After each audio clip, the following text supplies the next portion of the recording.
छत्तीसगढ़ राज्य पिछड़ा आयोग वर्ग के अध्यक्ष कैबिनेट मंत्री दर्जा प्राप्त थानेश्वर साहू बस्तर दौरे के दौरान दंतेवाड़ा पहुंचे। पिछड़ा वर्ग के समाज प्रमुखों से मुलाकात, उनकी समस्याएं कर जानी। वहीं पेशा कानून को लेकर भी अफवाहों से बचने की अपील की। दंतेवाड़ा पहुंचे थानेश्वर साहू ने कई मुद्दों पर साधना न्यूज संवाददाता अर्जुन पांडे से खास बातचीत की। छत्तीसगढ़ राज्य पिछड़ा वर्ग आयोग के अध्यक्ष हमारे साथ में है। दंतेवाड़ा का इनका जो प्रवास था और कई समाज से जो है इन्होंने मुलाकात की।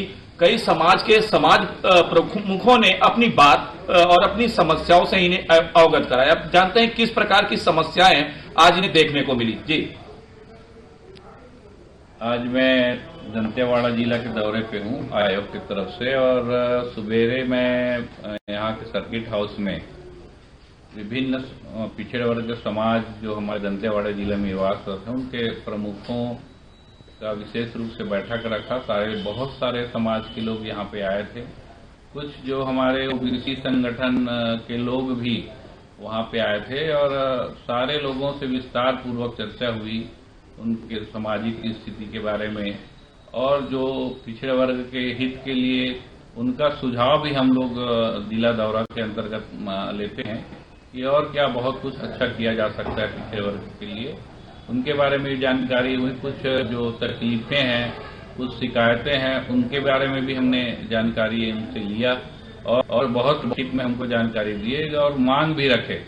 उसमें जो मेरे को ये बस्तर दौरा के दौरान जो प्रमुख बातें जो सामने आई है, जो प्रमुख मांग है हमारे पिछड़े वर्ग का, उसमें सारे लोगों ने एक ही मांग को दोहराया है कि पिछड़े वर्ग को यहाँ पे 27% का आरक्षण मिलना चाहिए। दूसरी बात ये है कि सारे लोग चाहते हैं, पिछड़े वर्ग के लोग, कि एक वर्तमान स्थिति में पिछड़ा वर्ग, हमारे पिछड़े वर्ग की जनसंख्या कितनी है इसकी जानकारी हमको नहीं है, क्योंकि आज जब हम 52 या 54% जनसंख्या की बात करते हैं तो 1931 में जो जातिगत जनगणना हुआ था उसको आधार मान के हम लोग आज बात करते हैं। और इतने लंबे समय के बाद आज वर्तमान स्थिति में निश्चित रूप से पिछड़े वर्ग की जनसंख्या काफी बढ़ गया होगा, लेकिन आज हमको उसकी वास्तविक स्थिति जानकारी नहीं है। इसलिए सारे लोग ये है कि पिछड़े वर्ग का जातिगत जनगणना हो ताकि हमको वास्तविक स्थिति जानकारी हो, और जनगणना की जानकारी होने के बाद, जनसंख्या की जानकारी होने के बाद पिछड़े वर्ग को वर्तमान स्थिति में उसका लाभ सही ढंग से हो, गवर्नमेंट की योजनाओं का लाभ हो, आरक्षण लाभ हो। ये बातें हैं। कुछ बातें जो लोकल स्तर में थी, जैसे कि हमारे जिले में पिछड़े वर्ग के लोगों को मांग है कि पिछड़े वर्ग के लिए, हमारे बच्चों के लिए पढ़ने के लिए छात्रावास हो यहाँ पे। ये मांग भी यहाँ पे प्राय हर जिले में रखे हैं। कुछ बातें शिक्षा के क्षेत्र में हैं कि हमारे बच्चों को शिक्षा का में आरक्षण भी इस क्षेत्र में विशेष रूप से मिले ताकि हमारे भी बच्चे शिक्षित हो और उसी शिक्षा उनको प्राप्त हो सके। यहाँ पे प्रमुख रूप से जो बातें हैं जो बस्तर जिले में आने के बाद मेरे को जानकारी हुई है, वो है कि सारे लोग इसमें चर्चा लोगों के बीच में है कानून के बारे में। तो निश्चित रूप से ये जो सरकार के द्वारा चर्चा हो रही है कि हमारे बस्तर जिले में जो आदिवासी बहुल क्षेत्र है उसमें पेशा कानून लागू होगा, ऐसे चर्चा का विषय है। तो उसके बारे में भी लोगों में काफी चिंताएं हैं कि उसके कारण हमारे जो अन्य वर्ग के लोग जो हमारे इस बस्तर अंचल में रहते हैं उनके साथ में कोई अहित न हो, अन्याय न हो या उनके अधिकारियों का हनन न हो, इस बात की चिंता लोगों में है।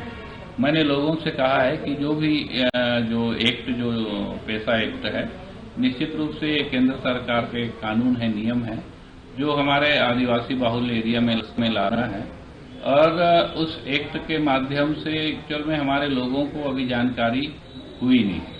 उसको लागू करने के लिए सरकार की तरफ से एक अलग समिति का गठित किया गया, जिसके अध्यक्ष हमारे पंचायत मंत्री आदरणीय टी.एस. बाबा साहब हैं और उनके सदस्य भी हैं। वो अभी इसमें चर्चा कर रहे हैं, लोगों से सुझाव मांग रहे हैं, और इसमें कहीं कोई पेशा कानून में अगर कहीं पे कोई बात ऐसे लोगों को लग रहा है तो उसमें सुझाव भी अभी आमंत्रित हमारे आयोग के द्वारा किया जा रहा है। मैंने भी पिछड़े वर्ग के लोगों से निवेदन किया है कि इसमें बहुत ज़्यादा घबराने की जरूरत नहीं है। इसमें इस कानून में आदिवासी भाइयों के साथ साथ उस क्षेत्र में निवासरत जितने भी वर्ग हैं सभी लोगों के हित को ध्यान में रखकर ये कानून बनाया गया है।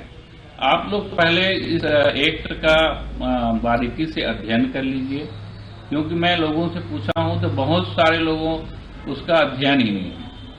एक दूसरों से बात सुन के कि ये ऐसा हो जाएगा तो हमारे साथ में अन्याय होगा, अहित होगा, ये बात को सुन के लोग बहुत ज्यादा घबराए हुए हैं, चिंतित हैं।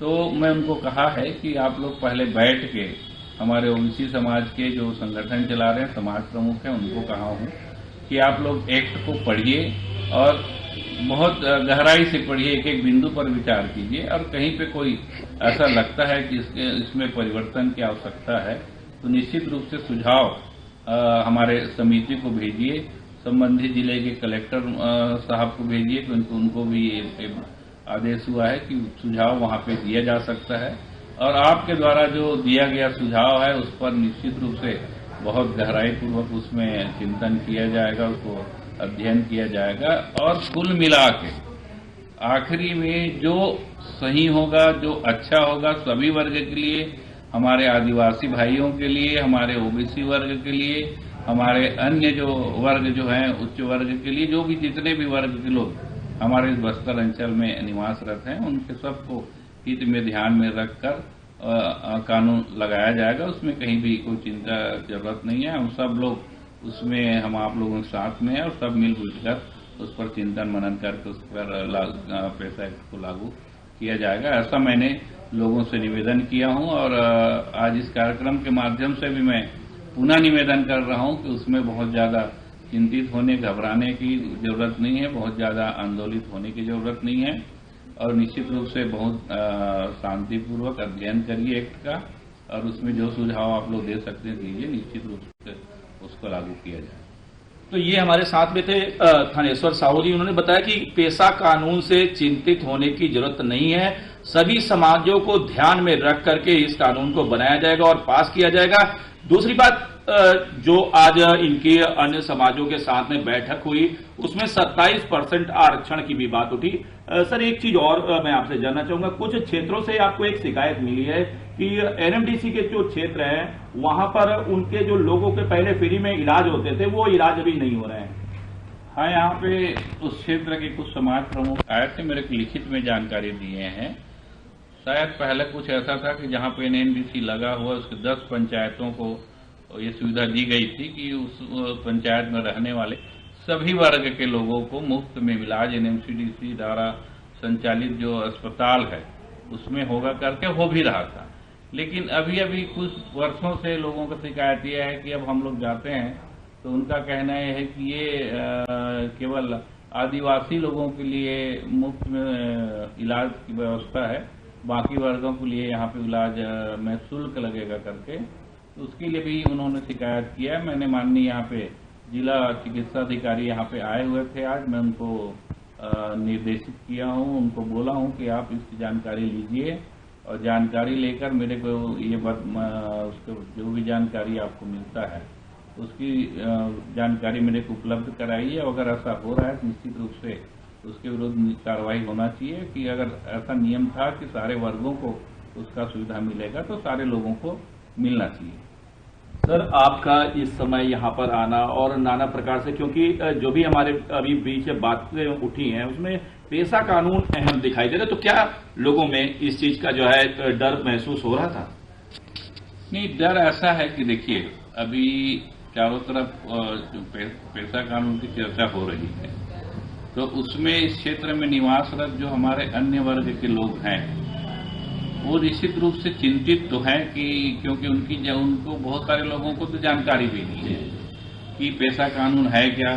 कुछ लोग जो अवसरवादी लोग हैं, कुछ राजनीतिक पार्टी से प्रेरित लोग हैं जो चाहते भी हैं कि यहाँ पे स्थिति जो है उसके कारण कुछ न कुछ ऐसा खराब हो, ये लोग अपना उल्लू सीधा करने के लिए लोगों को भड़का रहे हैं, गलत जानकारी दे रहे हैं। उसके कारण यहाँ पे थोड़ा सा अभी माहौल ऐसा लोगों में है, चिंता का विषय है और चर्चा का विषय है। जी। सर ने बताया कि चर्चा का विषय है, चिंता का विषय है। कई अन्य मुद्दों पे जो है यहाँ के अन्य समाज प्रमुखों ने इनसे मुलाकात की। इस तरह से एक अच्छा जो है वातावरण भी बनता हुआ दिखाई दे रहा था। मैं अर्जुन पांडे, साधना न्यूज, दंतेवाड़ा।